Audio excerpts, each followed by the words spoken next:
Alright, here with number 8, this one says, does the intermediate value theorem guarantee the following equation has a real solution between these two numbers?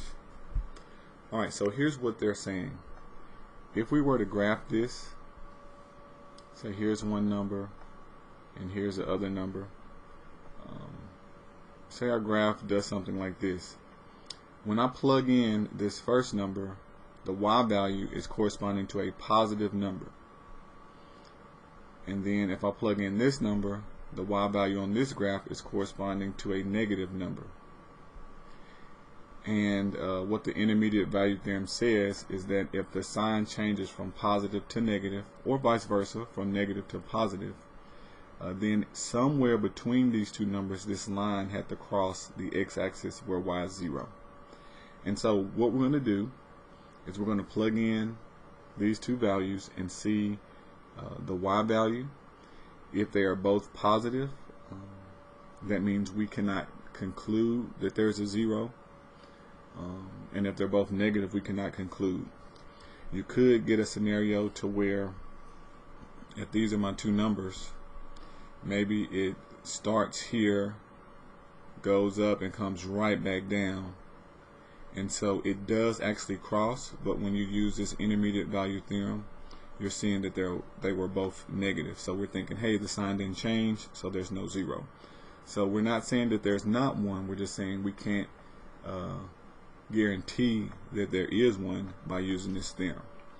Alright, so we're going to graph this. We're not actually going to graph it, but we're going to plot it on the calculator, and we're going to find those values. Alright, so on this calculator, go to y equal, and then I'm going to graph this function x raised to the 4th minus 10x raised to the 3rd plus 31x squared plus 10x, and then minus 24. Alright, let's double check, make sure we got all that in there correctly. X to the 4th, 10x to the 3rd plus 31x squared plus 10x minus 24. Okay, looks good.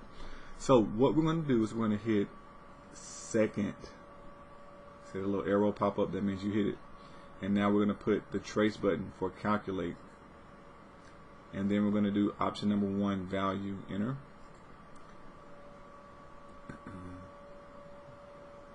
And it's graphing it. So what we want to know is what is the value when x is negative 3 over 2. So I'm going to type in negative 3 divided by 2. Actually, I put a minus. I got to do it from the calculator. Negative 3 divided by 2. Alright, so that gives me a y value positive 69. So I'm going to write that down. So positive 69 is positive. It doesn't matter about those decimals. We're just looking at the sign. Okay. And then I'm going to go back and do that again. Alright, so second and then trace. I'm going to do value again. This time I'm going to put in negative 1/2.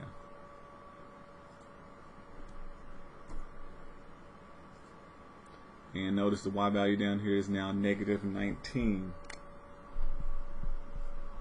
Okay, so the fact that we went from positive to negative says that at some point it had to cross 0. Okay, so by the intermediate value theorem, it does guarantee us a solution between those 2 points.